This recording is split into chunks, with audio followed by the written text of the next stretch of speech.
We're halfway through and I didn't hit record. So we're not going to do that. And let me open the slide deck just because what's the point of having slides if you don't open the slide deck, people? So look at this. We're having bonus lessons right now as we speak. Um, Unlike last week when I was all consumed with how many different how I shut down my laptop. We didn't worry about that. So you get to see all my tabs today. If anybody gets a little nervous, I can tell you that this is very few. I barely have any open. It's like I'm not even trying. I'm a little disappointed. I want to get to the right slide though for today because, that's kind of important. There should be a picture of a bridge. Looks like this. Perfect. All right. So we are going into present mode, getting it all dialed in, and there, present mode. This is day two, people. We're gonna hit this and we're gonna get through it. Um, and this is really going to give you the kind of the foundation, the formula for what you're going to actually work on. So there's some tips and tricks in the deck, but the real work is going to come from the workbook. And I'm comfortable with that. And I'm excited about that because if I'm doing one-on-one stuff with you, it's real easy to pinpoint, cut, narrow down, get you focused. But in a group effort such as this, it becomes important to say, hey, here's the load of information that you need. Now take this and distill it into your own world. I will say that tomorrow I will spend some time. I'll open up a calendar link that is specific for our 45-minute one-on-one, and I will send that off. I would invite you to schedule that, and that schedule can be this week, next month. I'd rather not be talking about it in December. So, but if that's when you're ready, that's when you're ready. And I'm not going to put a timeline or a rush. I will promise to keep that time available to you when you're ready for it. I'm not here to work on my calendar or schedule. I mean, obviously we have to work around it a little bit, but this is for you, not for me, right? I want to make sure that you're comfortable in bringing your best self into that session. You're going to see this particular icon in this typical or this idea quite a bit, right? Last week, when we finished the session, I asked you this question. What's one insight that landed for you from today? We had an incredible discussion about it. Fascinatingly, the number one response from the people on the call was the piece on intuition. I was excited about that because man, trusting our gut is like some of the best stuff that we have access to. So I like that that really landed. But you've had a week. You've sat with some of that information. I'm hopeful that you filled out the workbook and went through the exercises. I see a couple of you nodding. I promised you I wasn't going to check your work, so I'm not even going to ask if you did. You know whether or not you did, and that's all that really matters. Um, but a week later, what stuck with you? What's still with you? What are you carrying forward?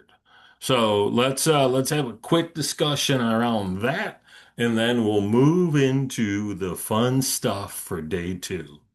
Who would like to share what's still with them from last week? I can start it off, Terry. Thank you. I think really it was just a good reminder, foundational idea around showing up authentically as ourselves, like grounding into who we are, before we get into what we want to say. Um, so that's kind of maybe broad strokes what I was taking away. Perfect. So my intention was clearly landed for you because that right there was the entire goal. You summed it up nicely. So thank you for that. Mhm. Yeah. I have one. Please. Oh, um, and it was kind of a combo from the week and then from the work book thing itself. I don't know if that's okay, but one of the prompts you had was when I'm unsure, I tend to like I read it as like something I do when like you're not on your A game, and I say things like, "Well, for me," or my story, and I do that too much, I think, when I'm presenting because I don't want to offend anyone when really people know if I'm speaking about a subject and I say at least just once or it's my story, like I'm not necessarily projecting it on everything. Does that make sense? 100%. So I was so glad you had that point because it made me aware of something I've never thought of before that I do wrong. I think it's wrong to be too repetitive about well for me, like my truth, it's like I don't have to say that 100 times. So thank you. I love that. And if you pay attention, you'll figure out what my filler word is because I think we all have a filler word.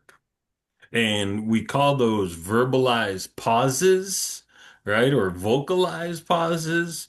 And so I have one. And normally during a presentation, I'll hear me say it 4 to 5 times and it'll drive me nuts.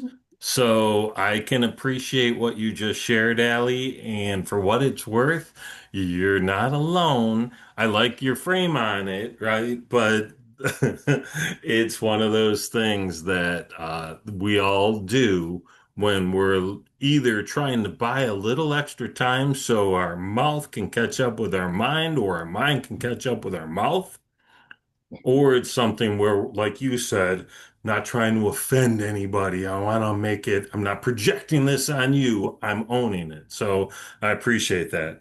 I heard a male's voice. It may have been Barney's, also known as Kevin, not the other Barney. We don't want to confuse that. I'm not saying Julie has a man voice. Not saying that. Definitely not saying that. Hey, just I was thinking of like know thyself. Almost kind of goes with what everybody else is saying. But when we know ourselves better, we can kind of project better, present better. If we're insecure with that, I think we make a lot of apologies during the speech, and just knowing our fillers. I constantly work on that, and that's probably huge for me is being very focused on what I say and how I say it. Love that. Love that. All right. Very, very good. Very, very good. So I'm excited that you all got some value out of that. It sounds like a few of you actually went through the workbook, which is equally awesome. And that's very, very good. So let's get into the what you're here to say because your message matters. It just does. That's the point that people buy. I'll tell you a quick story. In the last week, I've gotten 3 different messages from random friends about whether they were presenting themselves. One was presenting themselves for employment opportunities. The other 2 were presenting themselves as speakers. And I'm happy to help, whatever. I do the same thing with folks all the time. Um, all 3 of them did the exact same thing. All 3 of them did the exact same thing.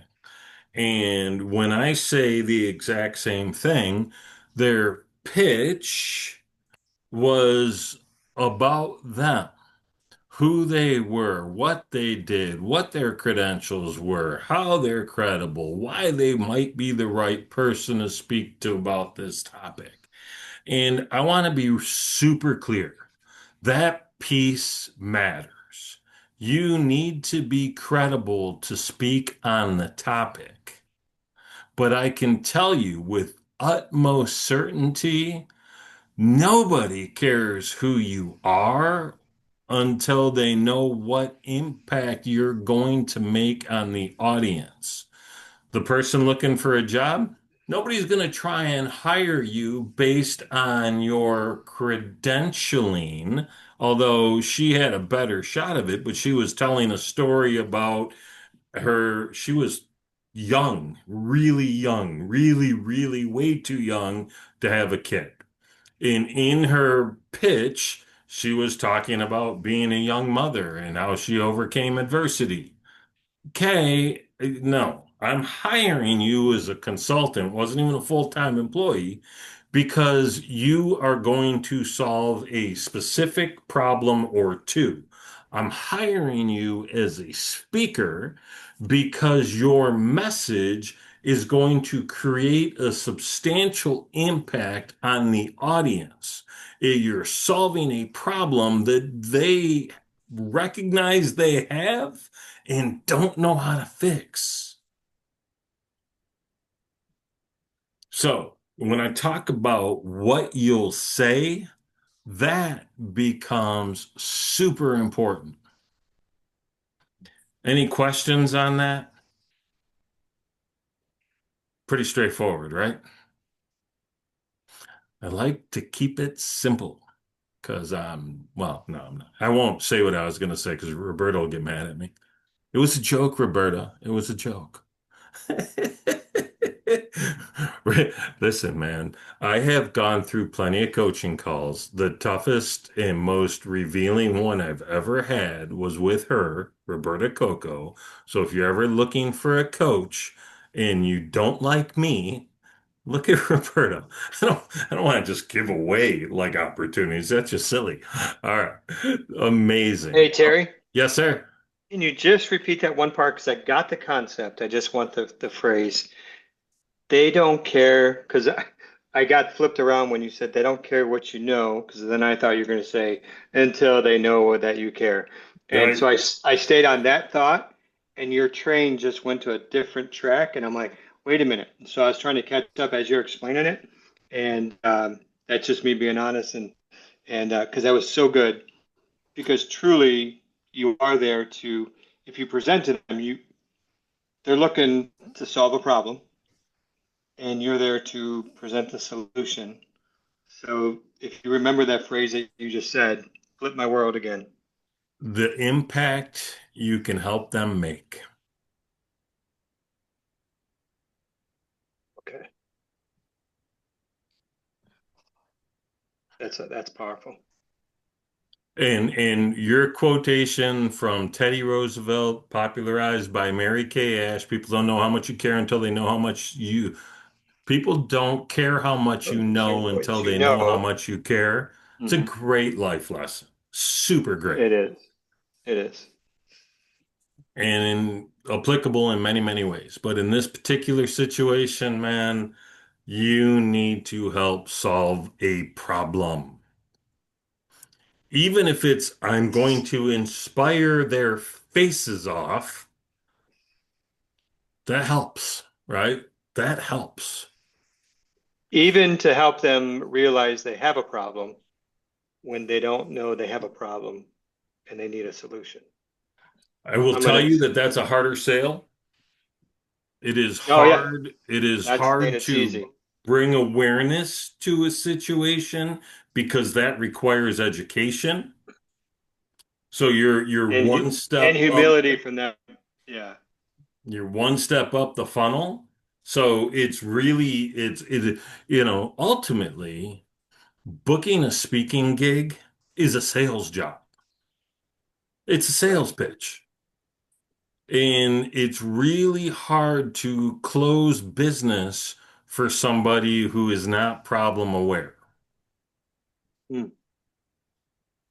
So that's what makes Maybe it maybe that's difficult. another class then. Yeah, it is. It is. It's a whole nother thing. And we'll talk a little bit about it in session 4 for sure in the whole pitch part of the conversation. So we're 2 weeks out from that, but definitely worth considering. That's bueno. Good, good. Wait, I see Roberta thinking out loud. Well, But Little thought bubble. yeah, I see I- the thought bubble. Um, yeah, just maybe to be redundant, but this was really a powerful thought, Terry, because I think sometimes with speaking, we do want to educate. We want to show up really smart and let people know a bunch of stuff, as opposed to being specific in helping them solve their problem. Um, is that, I mean, because in my mind, I'm like, yes, just tell them what time it is. They want to know what time it is. They don't want to know where you bought your watch and, how to make it. Or how many watches you've built and the precise steps into building it. Nobody cares.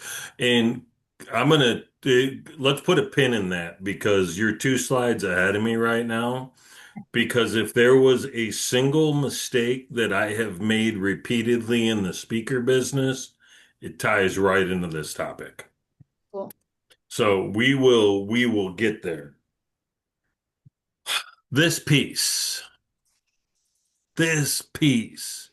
clarity, right? Simplicity. And I just want to point out for those of us counting at home, I have used my filler word 3 times now. Just giving you a little hint. It's been out there. I just heard it the 3rd time. So, you'll get to it in a little bit, but just, so I keep myself honest. Some of you are going to be like, oh, wait, what was it? I want to hear it. I'm going to go watch the recording. So, and it's not so. I'm going to tell you that right now. Have you, any one of you, ever taken the leap of doing something before you had absolutely clarity around that topic? Seeing some nods, seeing some nods. How well did it work out? Super curious. I see thumbs up on it.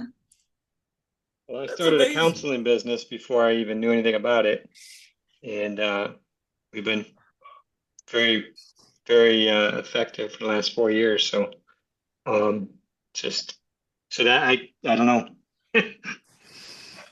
Very good. I love that. I've jumped into a mess of stuff before being clear on it, and through grit and determination, I've made it work. But in hindsight, I couldn't have taken a longer path, more circuitous route. It was like, gosh, if I would have thought through this for like 8 minutes, I might be farther along. So I appreciate that it can work, right? If we're going to jump in feet first or burn the boats, as they say, we can make it happen because when we're wired to make it happen, that's just who we are and what we do. But clarity makes more sense. I will tell you that I spent 0 seconds building out this deck, building out this workbook until there were 5 people signed up for the course. Why? Because I've spent hours building out decks and courses and never sold a seat.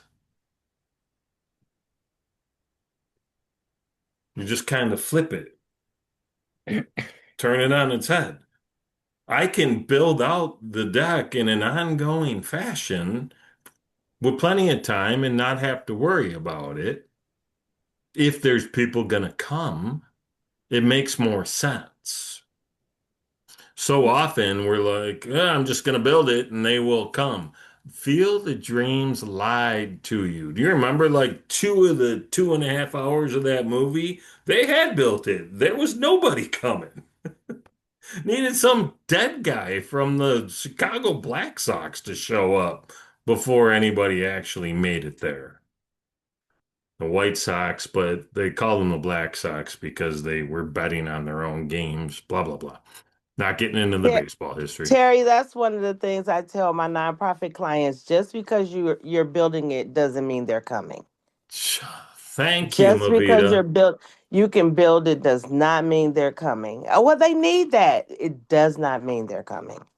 It's so true. Anybody built something with high expectations and were madly disappointed because nobody else cared? Yes. Yep. Yes. Yeah, it's a time suck. So, getting clear on where you're going, what you're trying to do, and most importantly, why it matters. And this is the important point. We're all pretty good at why it matters to us. That's not the vector that we should be looking at. It is why it matters to them. Because if it doesn't matter to them, you only have two options. Find someone it matters to, or don't succeed. That's it. It's pretty cut and dry in that scenario. So again, I have a long history of taking big swings and not doing a ton of market research to figure out who cares and why they care, and addressing it from ego or from what I want to happen. And again, when I am in mode, I will push, push, push, push, push, push. I'm going to tell you from experience, pull, pull, pull, pull, pull is so much easier. It's so much easier. And this is not a gym conversation, but pull, like attract as opposed to promote, whole different ball game. People line up in attraction mode. People run away in promotion mode. I should write that down. That's a good one. All right. What questions do we have about this? It's super clear. I like clarity. I'm a fan. I'm a fan. I'm a fan.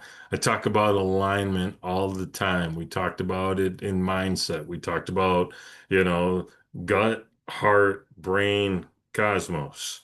That kind of alignment is where clarity lives. If I was doing comedy, we'd call that a callback.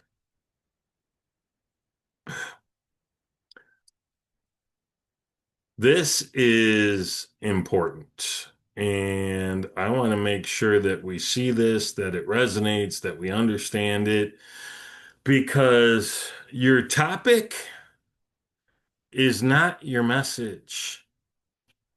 And your message might be your truth, but that doesn't make it the truth. These are different things. So if your topic is so spot on, so sharp, so crisp that it doesn't really need anything more because it's such an obvious truth with a capital T to everyone. It's not a presentation. It should be a bumper sticker. Do you understand what I'm saying?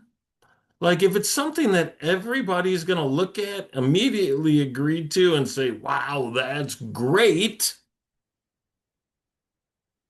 you don't need to present on it.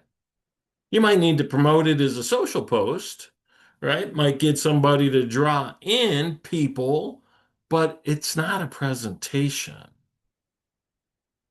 So the topic is basically, think of your topic as the subject line of an email.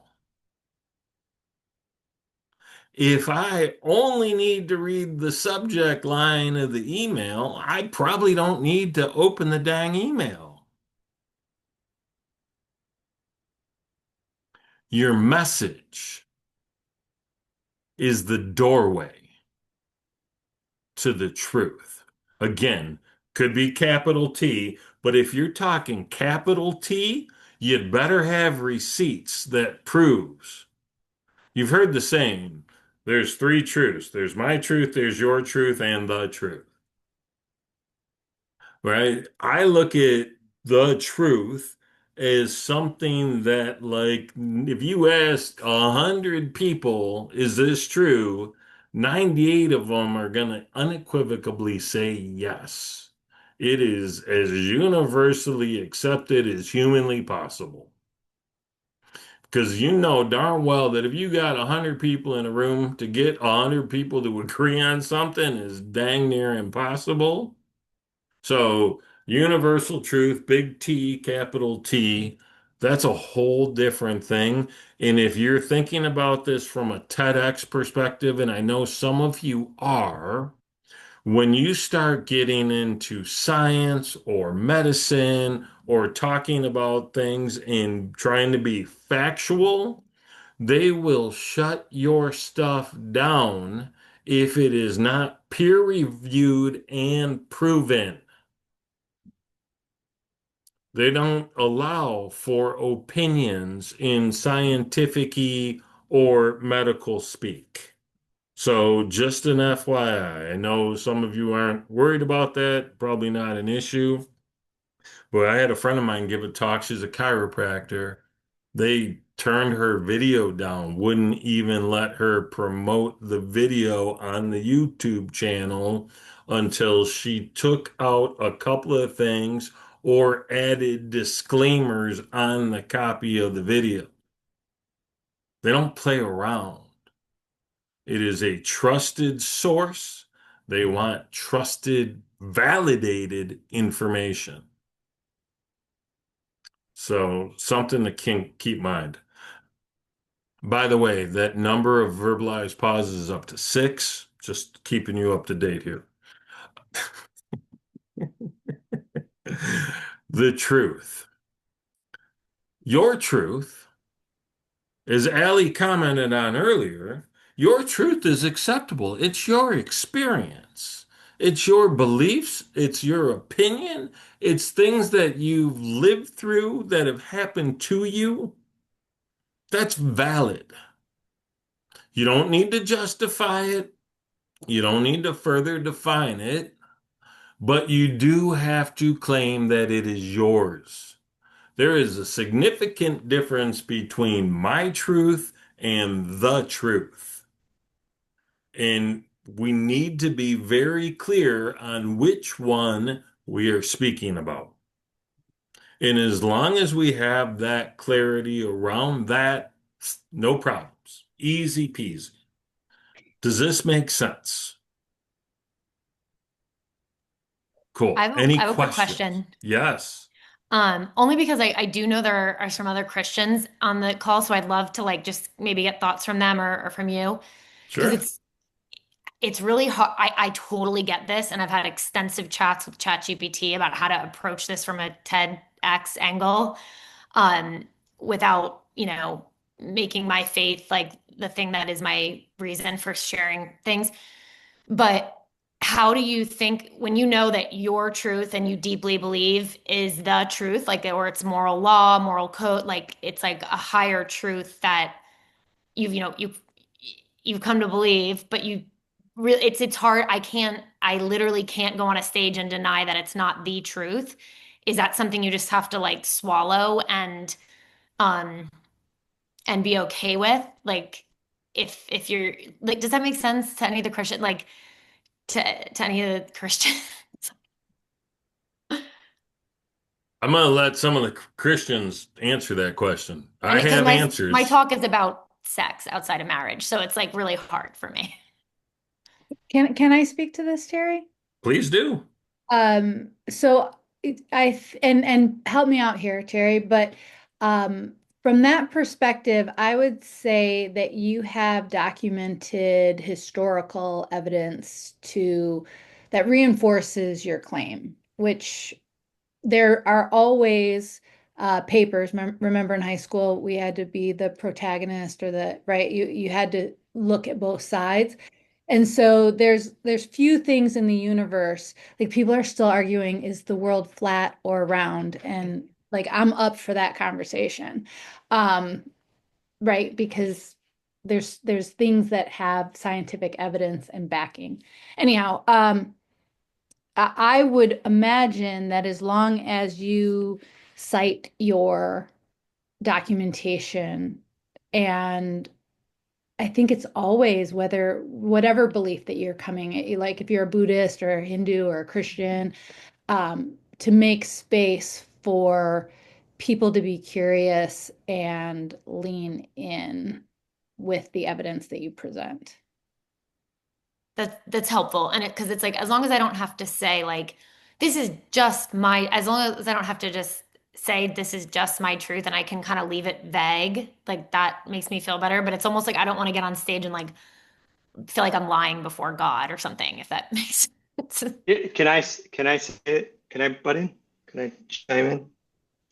If this mic is on. I can hear you. We're good. So I think all truth is God's truth, right? That R.C. Sproul said before, and I think you would have a specific audience for that, and you wouldn't say that to possibly every audience. And so, in being selective and conscious of that is going to be very important because Paul said in the epistles that I have become all things to all people, so that we don't purposely try to offend others.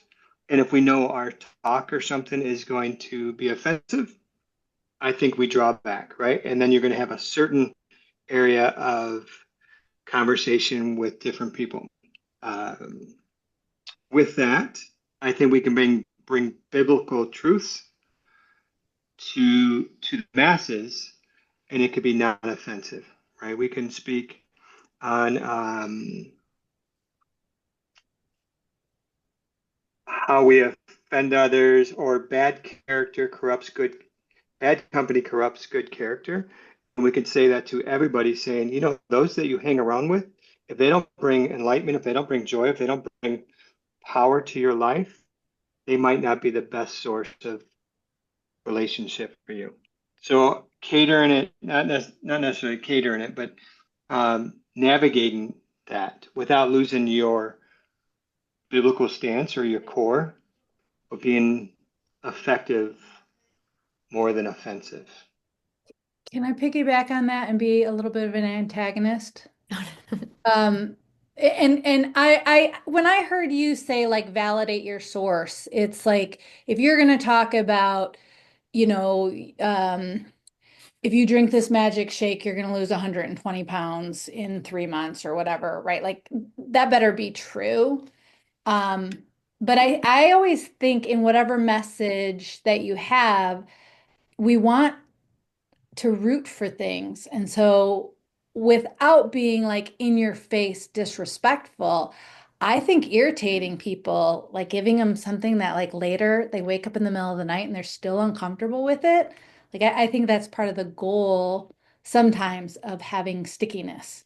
So I'm not as concerned in offending people as long as I'm not disrespecting them. I think there's a distinction between that. Like, I agree with that wholeheartedly. so I would again, I think if you're speaking about biblical things, and Paul, like one of our favorite quotes in the Bible, where Paul quotes Zeus's literature around Zeus when he's talking about how everyone has a god. They have the unmarked God, and he says to be with, I forget it exactly, but he's actually quoting their people's work on Zeus, and we Christians will quote it like it's about God. It's kind of, I don't want to get into that too much, but I also just want I'm like Allie, I think it would be fun to be a little controversial as long as it's not judgmental and disrespectful. Thank you. And I hope Robin, that's helpful and relevant for others of different faiths too, because it's like, it's not, yeah. Perfectly Roberta, said. yeah, Roberta and Kevin, I agree with you. I think one of the things, and I do this often, even in where I work, and I work with people that are non-binary. I work with, all types of individuals who identify as LGBTQIA. And one of the things that I always share with them is that, I stand in what I believe, but I honor and respect who you are and what your beliefs are. And when we're talking about anything or I'm presenting something, I might say Jesus. And I always say to them, I'm not, promoting or pushing anything. It is a core and a part of me. And just like I respect who you are and the core and the part of you, this is a part of me.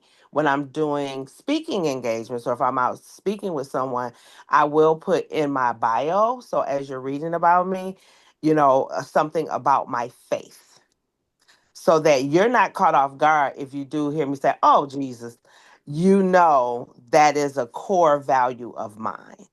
It's not offensive. It's not judging anybody because I always tell people I don't have a heaven or hell to put anybody in. I'm barely making one of them myself. So at the end of it, people know from reading and from understanding that, again, it's not to be offensive, but this is a part of my journey, my story, and who I am. And I only have to say it once. Please. Can I say one last thing? Sorry. I'm sorry. Yeah, you take a couple minutes. This doesn't even have Um, to be the last thing. Ali, as a non-Christian in the group, I'd just like to give you my perspective. I went to a convent, but I grew up in a Hindu household, so I don't know what I am anymore.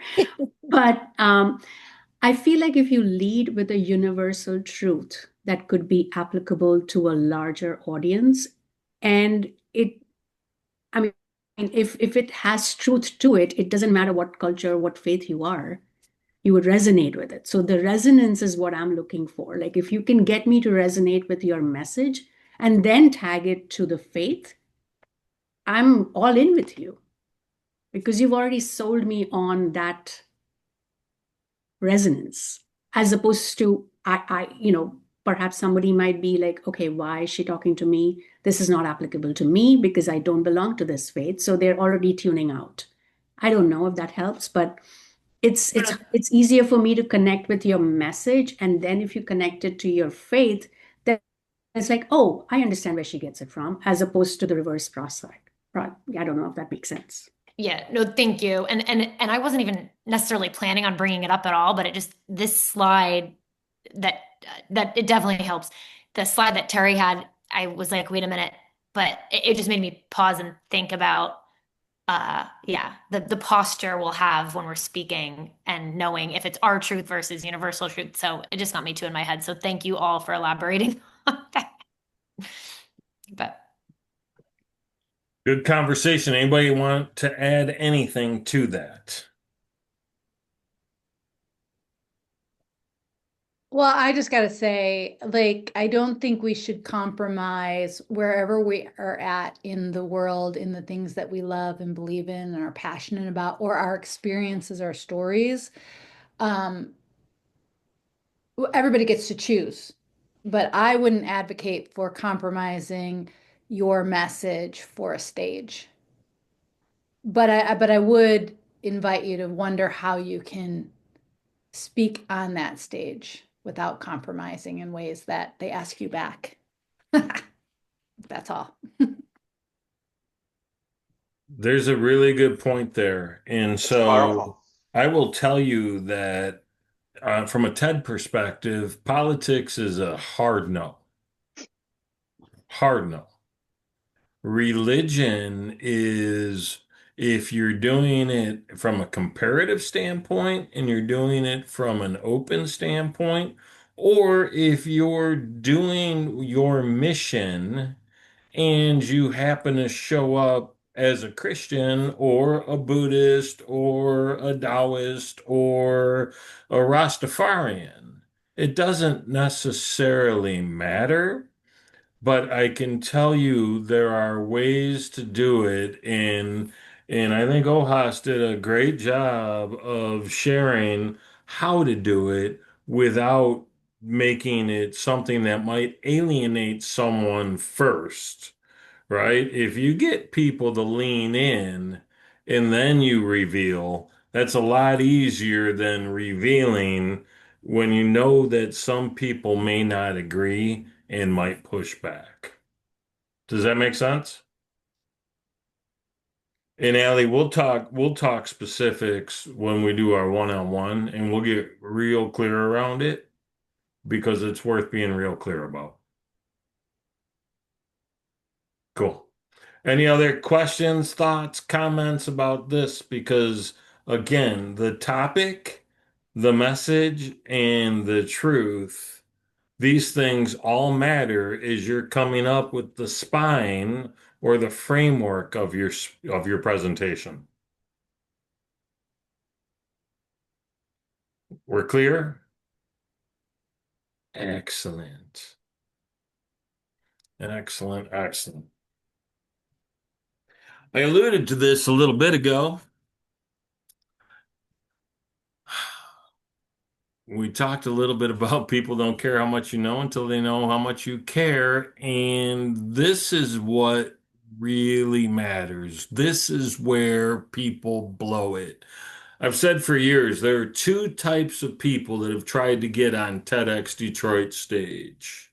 Number one are the individuals that believe that they have an idea worth spreading and know that a force multiplier gets that message out and allows more people to partake in it. They are a vessel. They are the delivery mechanism for this message that was put in their head, put in their heart, put wherever for them to be able to deliver it.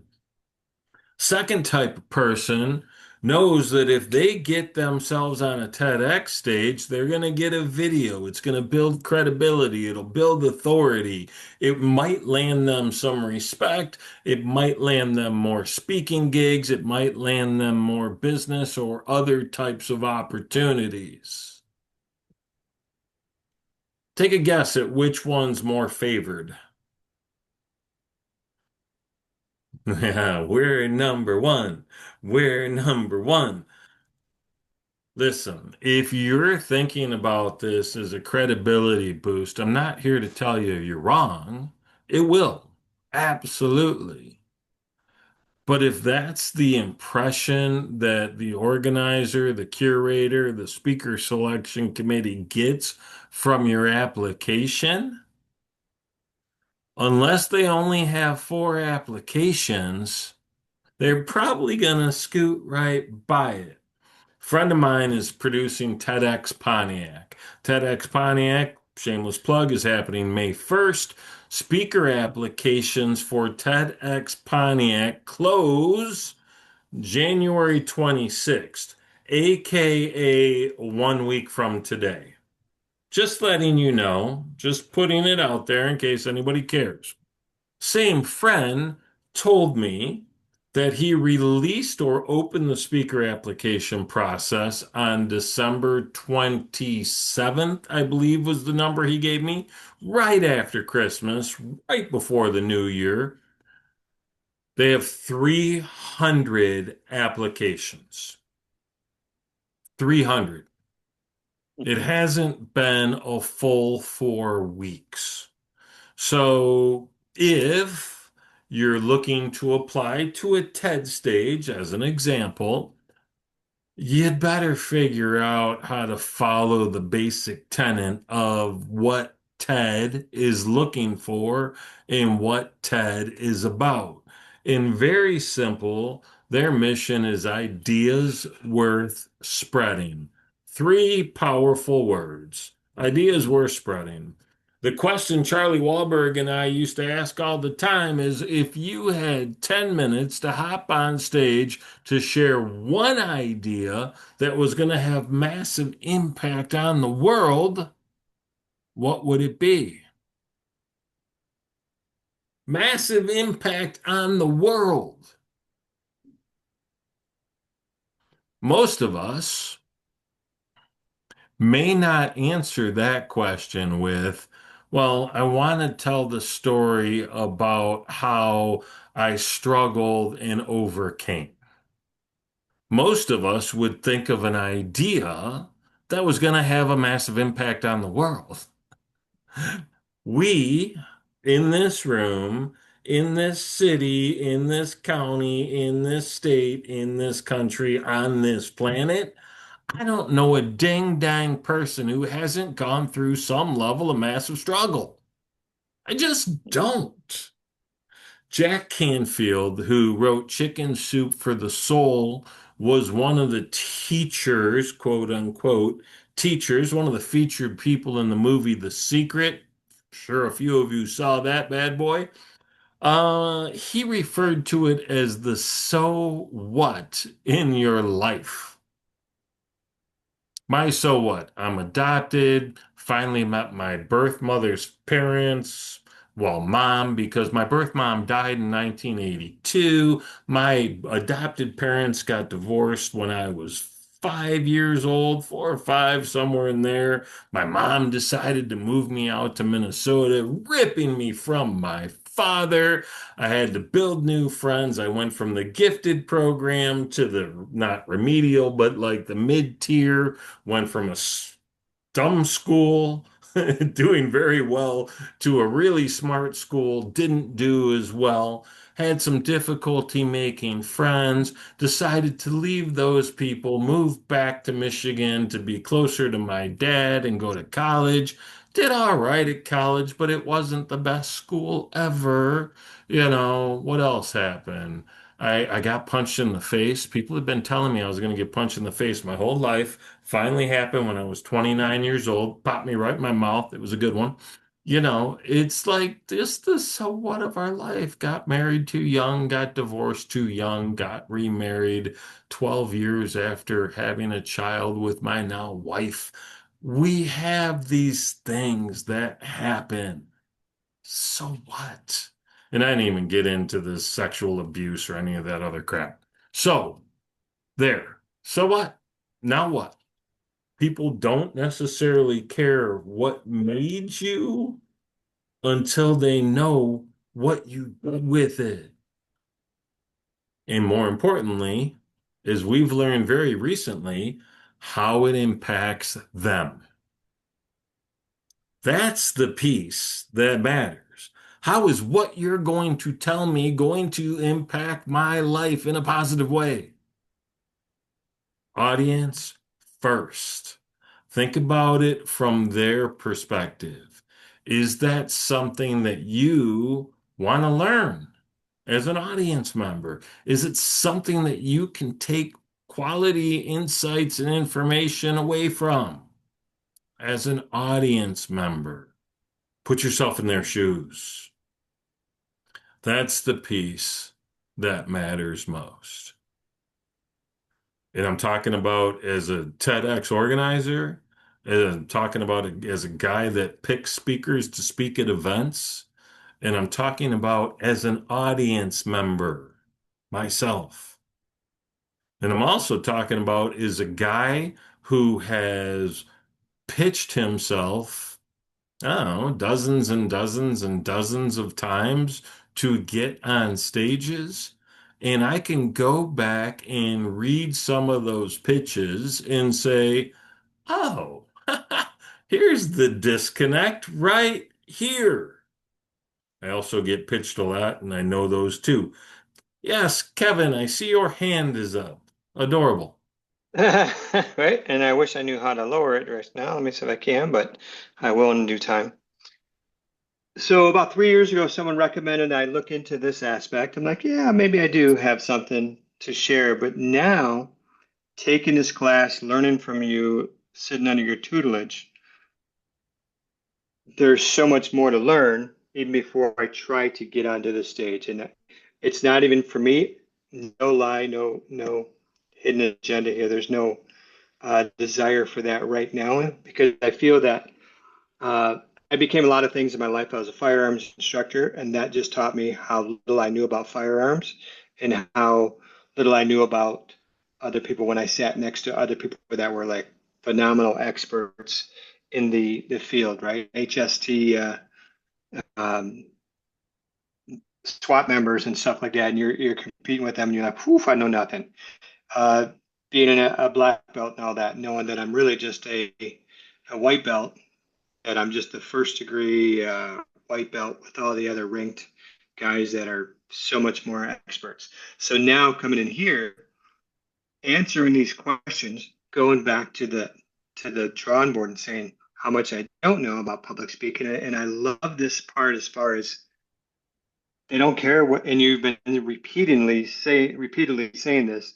They don't care what you know until you know that you can, what you're going to bring to them, how it's going to impact their life, how it's going to change them, and being present with them and kind of like speaking from the audience chair rather from the podium. I don't know if anybody's ever said it like that, and that just hit me just like 10 seconds ago, but speaking from the chair of the audience rather than from the podium or the pulpit of the stage would be the best way to present to this. And then that just makes me just sit down with the audience and say, okay, what do you guys want to hear? What's going to impact your life? Rather than me thinking, oh, I know all this knowledge of this and this and this, and they need to hear it. Now I need to rewrite it, come back to the drawing board, put my slippers on and say, what's going to be impactful for you? I think that's what you're trying to convey, if I'm hearing it correctly. Please correct me if I'm I not. love your frame, and I want you to think about speaking for them as opposed to speaking at them or to them. We speak for them. A lot of speakers just speak at them or to Yeah, them. elaborate more. So the idea is Saying they have a message. yeah. So they're like, I'm gonna just come up here and yap yap yap yap yap. I'm not doing it to improve you or better you. I'm doing it because this is important to me, therefore it should be important to you. That is not always the case. And I want to I make agree. sure that I say this plainly. In no way, shape, or form am I saying that your story, and you, or the rest of you, that your story doesn't matter. I am not saying that your story isn't going to be a part of your presentation. Not saying that at all. Your story supports the message that you're delivering. Your message does not support the story or extol the story like, oh, hey, this is so good. My story's the best. Your story is your story, yo, and it's fine. And it should be heard. But so often, and I see this all the time, and I was talking to Dre, the guy that's putting on TEDx Pontiac. He said, you were right. And I said, I laughed. I'm like, about what? He said, the amount of people that put in TEDx applications that are strictly about them and not about the idea was overwhelming. And I said, did you come up to 50% yet? And he started laughing. He's like, no, nothing ridiculous like that. But easily 100 of the 300 people did that. So when I say don't talk at them, you could talk with them, but that makes it more of a facilitated conversation, or a rap show like it's call and response. It's not that per se, and you could use talk with them to make it a casual, informative, useful conversation. But when I say talk for them, I mean that you're doing it in a way that's going to bolster where they are and move them closer to where they want to be, as opposed to talking at them or to them, which is you bringing your stuff directly to them in a way that doesn't necessarily honor their needs or what they're looking for, but is just because you know that you have to say these things. Does that distinction land? Does that make sense? So like Wholeheartedly. when I think of using a personal story. It's not to say, hey, look at me. It's more about telling a story to try to put the person, to connect them to the topic, right? To say, try to put yourself in a person's shoes to connect them to the topic that you're trying to tell, or to the story that you're trying to tell, or connect them to the topic of in some way. Is that kind of like what you're You, saying, right? absolutely, Sandy. Yeah. And here's, let me give you, in fact, the next slide is going to be an example of exactly what we're talking about. And I wish it wasn't, but it is. That said, the arc is I was here, I did this thing. I realized it didn't work, so I went down here. I took some time to research, study, meditate, pray, whatever. And as a result, I got this insight, and this insight took me up here. So that story becomes a framework that relates to the audience, especially when we're talking about a problem or a challenge or an improvement opportunity that people acknowledge. We talked about the idea of being aware of situation before, that people are aware of, and that now all of a sudden you're not positioning yourself as some guru, but you are positioning yourself as a guide. I made this mistake. I fixed it. Here's how.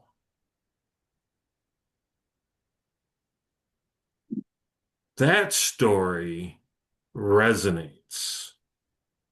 Not, I fixed it and now have you seen my Lamborghini?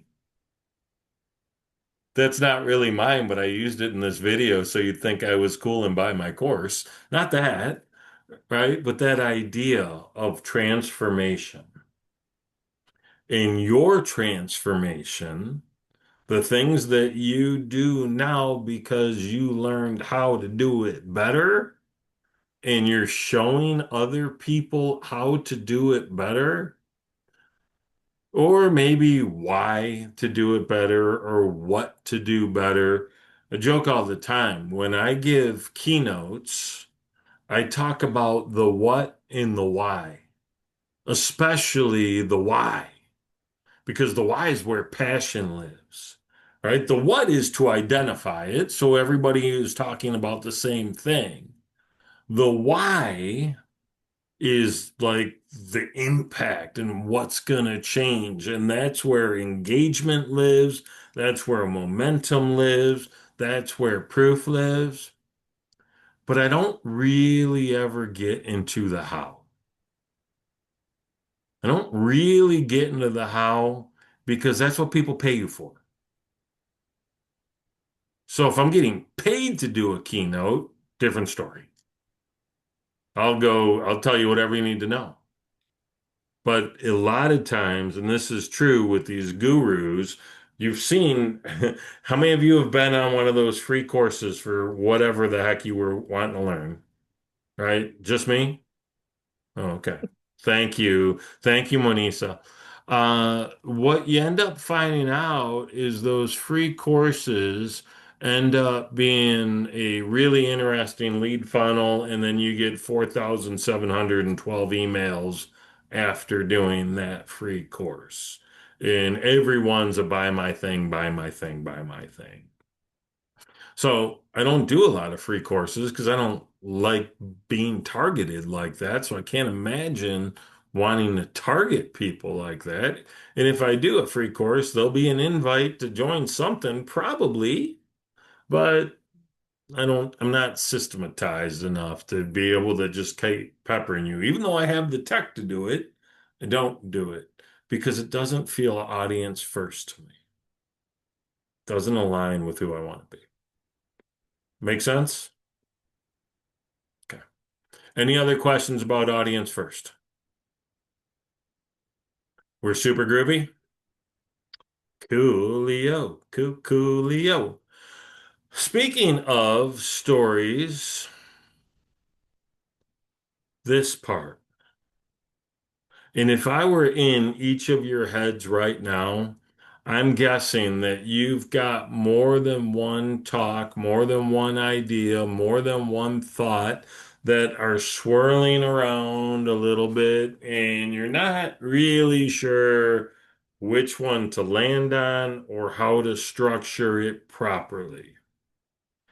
It is okay to have more than one talk. It is okay to have two or even three different presentations. I remember talking to a gentleman named Rod Hairston. Rod's a super smart guy. I really like him. And I knew him right when I released my first book. And Rod said to me, I bet you did what I did when I released my book, which is cram every ding dang thought you had into it. Maybe. How'd you know? One message, one through line, one piece that stays somewhat consistent throughout, comes back to the same point, builds on previous point, goes back and reinforces previous point, stays with it. And I am guilty as can be of this. This is my story right here. I would give a presentation that would last 90 minutes. I would take you on a journey and you would learn 27 different things throughout that journey. Some of them, it would be under like a marketing umbrella, how to use social media more effectively, how to be more effective on LinkedIn, whatever the case may be. I'd have a container for sure, but because I wanted to prove how smart I wanted to show how much value I could add, I wanted to make sure that you got more than you paid for, I would bring out the flippin' fire hose. People end up like not necessarily losing interest or attention, but it loses efficacy. If you blow them away with 87 different pieces of information, they don't know what to do next. That part matters. That's why in the workbook for today, it's going to ask you something to the effect of what do you want the audience to do as a result of hearing your talk? If you could come up with a simple, short answer to that question, let me rephrase. When you come up with a simple, short answer to that question, that becomes the foundation of what you're trying to talk about. That's where we build the journey from.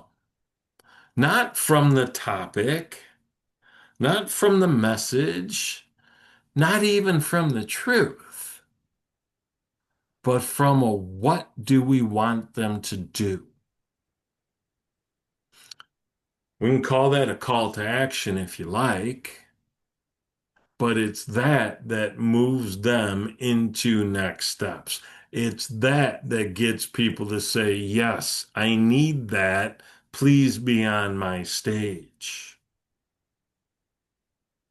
So what is that one piece? Anybody want to give it a shot and answer that question right now? I'm curious. I'm always curious, but I'm super curious now.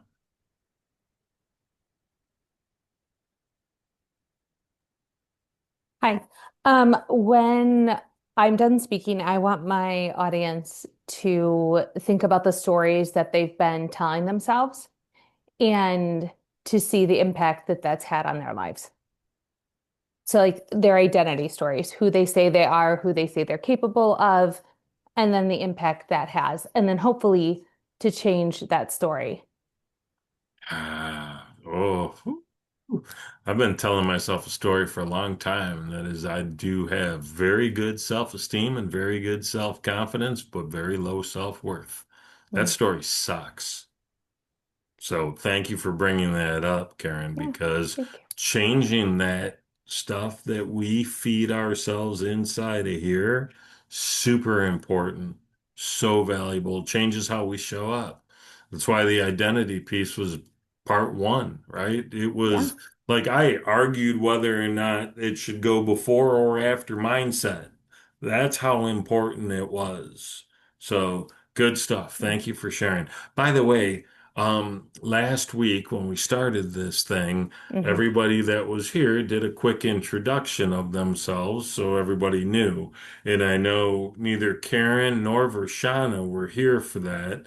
And Cyril, I don't think was here for that either. So I'm going to make time in just a couple of minutes so you guys can at least say hello and who you Yeah. are, because that feels rude not to. Awesome. So Thank you. we'll do that. Anybody else want to give a shot at what their one message might be?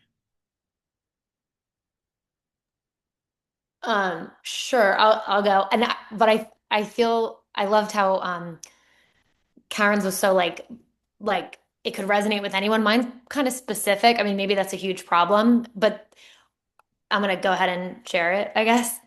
Um, and all the feedback is welcome. And I really struggle with the audience thing, but I think the outline is that everyone can be touched by this topic in some way, whether they're a mother or a sister or a parent or daughter, whatever. But my message is about the downfalls of this society teaching that casual sex is okay and accepted, especially as long as it's safe. But what it's actually done to our youth and to our this generation that I'm in, and why it needs to be rethought and re-talked about. That's on a very high level. That's my why you should listen. But I do struggle with how to frame it so that if someone's not currently in that phase of life, how it's still relevant for them. But I want to argue it's really relevant for teaching like later generations. Cool. Thank you for sharing.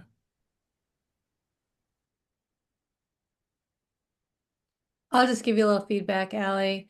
I wonder if you want your like this is what I get curious about. Do you want your audience to know how valuable they are, or how special or sacred they are, and how to protect things that are valuable? Because usually we protect things that are valuable. We don't put them out on the corner. Um, Yeah, yes. And I want my no big judgment. thing is I want them to know it's never too late. Yeah. So I think that's what we really struggle with. Like once we lose our virginity, anyone in society thinks they're broken, they're ruined. And so that's a big part of it is how sacred their bodies are and beautiful they are. Yeah. I love that message. For a lot of reasons, but I would just challenge you, like, how do you frame it in a way where people don't walk away judging themselves, but walk away loving themselves? Like, if that's what you want. Good feedback. Good feedback. Very good. I think my 3 words that I've had for years, and actually someone took it so to heart that they actually had it tattooed on the inner forearm. And I was like, oh, that's a little extreme, but okay, we can do that. But it was know your worth. Just know your worth. And that I like how you said you didn't give them the last part of the speech, right? You didn't give them the how. And so I let them figure out, in some instances, I let them figure out the how. How do they find out that they are worthy, right? That they know their worth? Because to each person, it can be a little bit different and there's dynamics to know your worth. And because each person is affected internally by various things in life. So there is no cut, routine, systematic manner of finding your worth or knowing your worth. It's going to be a little bit more independently for each person. So I like how you brought that how up because I'm like, yeah, you don't have to give them everything. Some of it has to be their experience, their work, And how I dig a hole is probably going to be how they dig a hole. I can tell you it's a lot different the way I shovel the driveway and the way my wife shovels the driveway because she's from Colombia, South America, and she's never experienced snow before. So watching her dig like a jackhammer on it is hilarious, but it's different than me. So, so it's just the how, right? Know your worth. But now you have to dig in and find out how you're going to find that know your worth. How many of you are parents? Okay. Like, you ever tell your kid not to do something and then 48 seconds later they did it and it went exactly as you knew it was going to, right? It's such an important piece. We, for whatever reason, until we reach a certain age, we don't do a very good job of learning on behalf of other people's experience. We just don't. We have to touch the hot stove just to figure out how flippin' hot it is so we can understand it. I don't get it. I am sure there's plenty of psychological studies on the topic, but yeah, man, giving people the framework and the guardrails and say, go explore is going to get much better results than giving people the step by step, this is how you do it. I promise it's the only way, because they're not gonna believe you. They're gonna go and do it the way they're gonna do it. We are stubborn creatures. I like that about us most of the time. But yeah, it would be nice. And I find if you try to tell your adult children something, they will throw back at your face all the mistakes you made as a parent while they were growing up. Can confirm. Yikes. Yep. Can Yikes. confirm. We have a 23-year-old. I'll just say again, can confirm. Well, at Well, least here's my answer to that. Keep living. Mm. Because all Love the it. things you think I did wrong, baby, Oh yeah. it's coming. Oh, Just it's coming. keep living. Right. Can I talk to this one message thing? This right here, this slide is the whole reason I am finally here, Terry. It's like I have such a sparkly, squirrely brain, and so many like you that your list of so what's, I think you called it. I thought that was wonderful. Like, so what? Um, I mean, they were not so what's when we were going through them, but they are all those things that make us who we are and have driven us to make the mistakes we made and be the people that we are today. And trying to take all of that and make it into one message is I think for me, like, this is going to be my biggest challenge. We'll get it nailed. I literally have 48 different presentations in Canva. That doesn't include the ones I have in Google Slides. So I get it. I've lived it. I've done it. It's like, man, there's a famous sales trainer named Tom Hopkins, and Tom's been around since the early 90s, late 80s, and the running story was, if you saw Tom Hopkins once, you've seen everything he's ever done. Tom Hopkins would tell you specifically, I take less than 10% of my presentation and I change it based on the audience, but I've been doing the same talk for 30 years. Right. I've been doing a talk. I picked a lane and I went as far down it as I could. Meanwhile, I'm over here playing bumper cars with inside the freeway, man. Like, pick a lane, dude. Pick a lane. So, talking to me, not to anybody else, but it's real. Yeah. It's real. And I believe me, Julie, I understand. Yeah. Learning to be comfortable with that one message is interesting too, because just as a practice of going to Moth and getting up on the stage. There are times where I won't get on the stage because I think I've already shared this story. Nobody wants to hear this again, even though it would be varied for whatever the topic was. People already know that I'm a runner. People already know that, my kid had cancer. People already know my so what's. And so saying it again, like it sometimes feels like, oh, they've already heard that. And I don't know that about you, Julie, though. Woo, You know what I take mean? that. I yeah, don't know that about you. I don't know that anybody else besides Terry in this room knew You're about right, you. Karen. I don't know that about you, Julie. Exactly. thank you guys. You're welcome. And I feel like your one message is, is really powerful to hear. Even, I mean, I've heard Brene Brown speak about the same thing a lot, but I get different things out of it each time. And so just because you've said it before doesn't mean it's less valuable, even if someone hears it over and over again. Thank you. Getting comfortable with that that's the next Because I feel we are in different situations when we receive that message. And so how we receive it is different, to Karen's point. That's why we can read the exact same book every year and learn something new every time. That's why people reread the Bible over and over again. The words did not change. The reader did. Love that. Great, great points.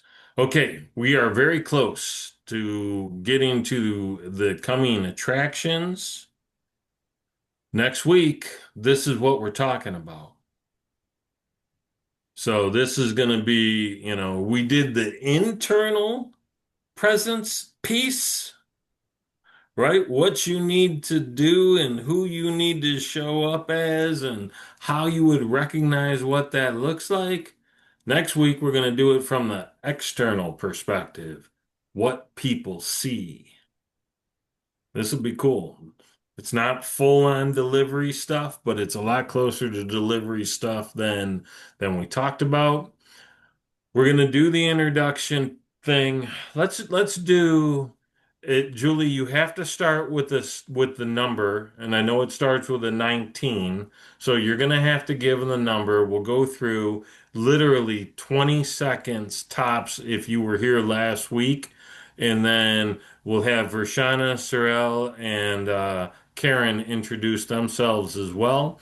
And they can have a little bit more time. Then we're going to do the review of this week, and then we'll do the one impact so we can be done in 9 minutes. We're going to rush through it, sort of, but intentionally. Please go, Julie. Okay. In 2020, I started a 30-day challenge of running at least 1 mile a day for 30 days.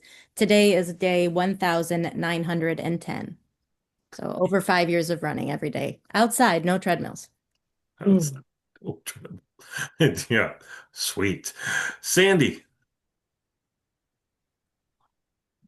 I'm Sandy Adams. I'm a partner and lead financial planner at the Center for Financial Planning. I am also board president of On the Wings of Angels, which is how I know Terry through that organization.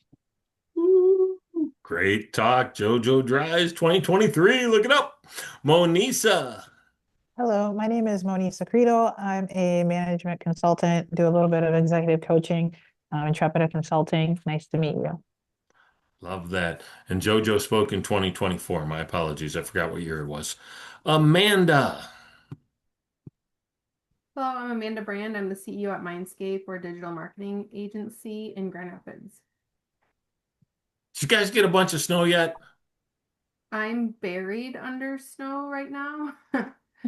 We have a ton of snow. There was a 100-car pileup on the highway just down the road. I've read that in Crazy over here. Hudsonville. Go Yeah. 96. You would think they'd fix that by now. Ojas.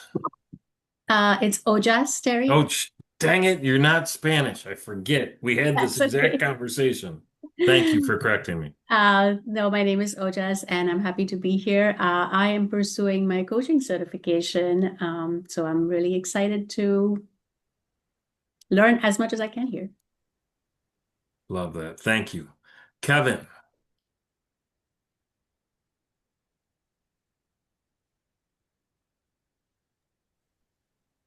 One second. I didn't know you were going to call me, so thank you. Kevin Barnhill, Detroit, Michigan. I have a business practice in St. Clair Shores Counseling Center focused on first responders and frontline workers, nurses, doctors, surgeons, CEOs of companies, also in the military, trying to get them through their PTSD, moral injury, some of the things that they're going through. Thanks. Nice. Mavita. Mavita Burris. I'm the Senior Director of Development for Avalon Healing Center in Detroit and also a lead advisor for Mondo Unlimited, where we help nonprofits maximize their mission. Oh, man. Thank you. Allie. Hi, all. I'm Allie Mazer. I have a company called Beyond Herpes, and I've run it for just over 2 years now, but I help people overcome sexual shame and fear, and I coach them back to being whole again. Nice. Roberta. Roberta Coco, I work with executive leaders across the country, coaching one-on-one, and basically overcoming obstacles, fears, and creating executive brands that align to their authority and inner being. Excellent. Vershana. Hi, I'm Vershana Thomas. I'm a healthcare professional, been a healthcare professional for 16 years, and I also own a wellness business called With Love Tea. While I hope to bring health and wealth and spirituality to the forefront. And I'm here because I want to know how to speak in big rooms, in big settings to promote my products to people because it will help them. Thank you for having me here. Love that. Karen. Hi, I'm Karen Gilmet. I am a former Detroit public school teacher turned stay-at-home mom, had 5 kids. When my youngest had 5 kids in 7 years. When my youngest was 2, my ex-husband wanted a divorce. 4 months later, I started a company, Natural Red. I make natural personal care products that are clean, safe, and effective. But last year, I was like, I need to get paid for my thoughts and words rather than my hand cream and lip balm. So I became a life coach. And speaking has always been part of my life, and I know is my destiny. And so here we go, 2026. I want to make it a more formal part of my career. So I'm excited to be here. What I coach on is your like worth, identity, and confidence. So that's my main area of coaching, and using those 3 things to get you from where you are to where you want to be. Love it. Thank you. Thank you. Cyril. Hello, everybody. Sorry I missed last week. I was at a conference in Nevada. But my name is Cyril Davis. Husband, father of 6 adult kids now. Law enforcement for 15 years. Similar to Bernie's story. I suffered a TBI on duty in 2013. Pretty much had an IQ of a 70s IQ after that.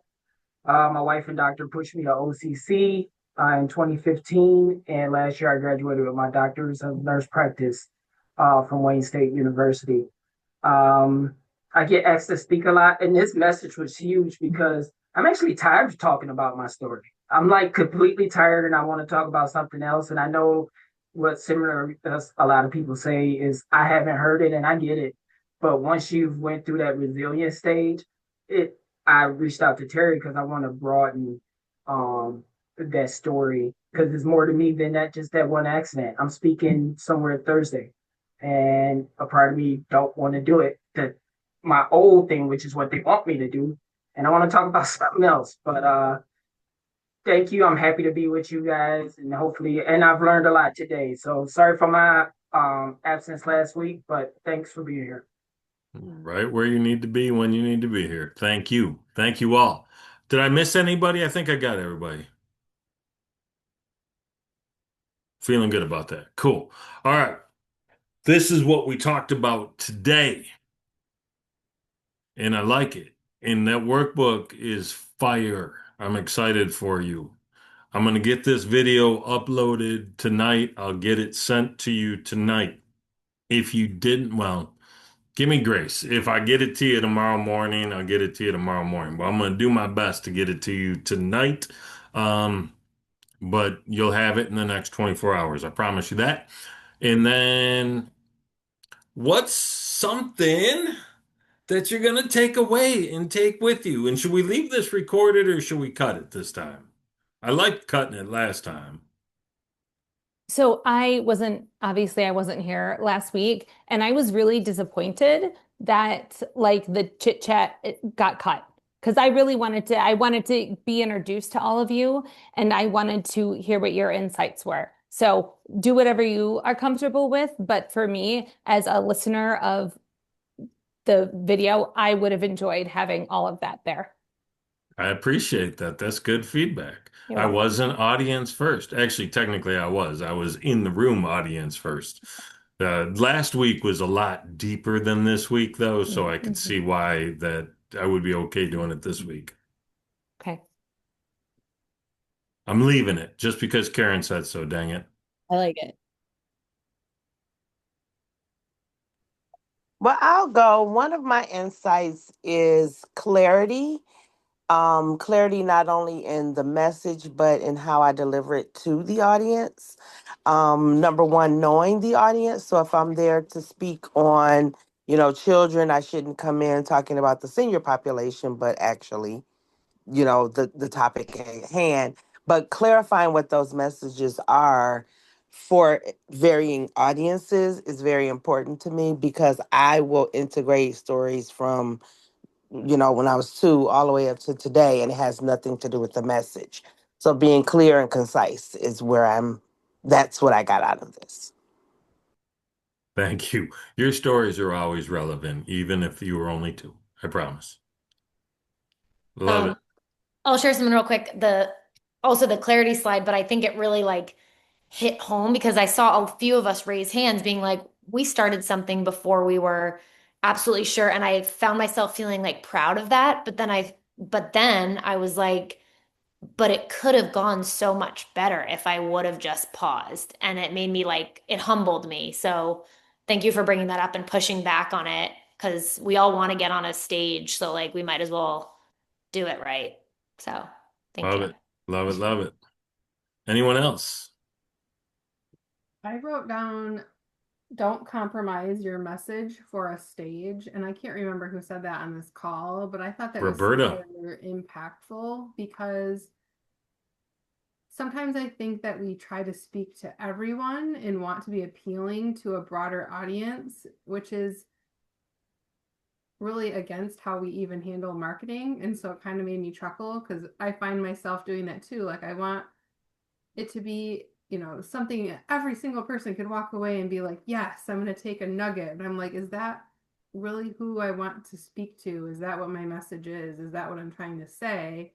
And my audience is really more narrowed down and more niche, and the people that need to hear it will be in the room. Like I shouldn't be on stages or chasing things that are not in alignment with what I'm trying to say. Love that. Super important lesson. All right, y'all. I just looked at the clock. It is 5:32. My apologies. Thank you for sticking around. I don't have to leave, but y'all can leave. I don't like keeping people past time. I know Manisa had her hand up. If you would like to share, that's cool. If not, no worries. Understood. Sure, I'll share briefly. Sorry I was late. I had another meeting today, but I would say I'll definitely be listening to the recording. But when you said speak for your audience versus to the audience, that was huge for me. So I'm looking forward to the previous 40 minutes before that. Nice. Thank you for joining us. Mhm. Thank you for joining us. All right. I have something, Terry. Please. This might go against your grain, but I keep it right at my computer. If you build it, they will come. It's literally a sticky note on my computer. I think that's the resilient part of me. There's times I threw things at the wall that I knew was going to work and it didn't. And there was things like right now, I'm in the process of starting my own clinic. And I love where I work, and I'm going to continue to work with my medical director. But if you build it, they will come, and the audience is there. It's about going out and finding them. So that's it. Yeah, if you build it and you tell everybody about it and invite them cordially and consistently and kindly, they might show up, man. I promise you that. That's what they should have said. That consistency and kindness are key. Love it. Anybody else? Um, um, I think my insight is just being a part of this group and I mean, one of the big things that I like to speak to and that I got to speak about with Ted was community connection and personal growth. And so that's exactly what this is. We're connecting with this really great community and it's gonna help us grow. And I'm happy to be here. Love that. Love that. I just want to practice saying Ojas one more time so I say it right. So thank you. Thank you. She told me a story that because I asked her politely, I think, how to pronounce her name the first time. And I said, is it Ojas or Ojas? And did you live in Spain or Mexico? I lived in Mexico. And you said it was Ojas when you were there, but because I that's how stopped they say it. correcting.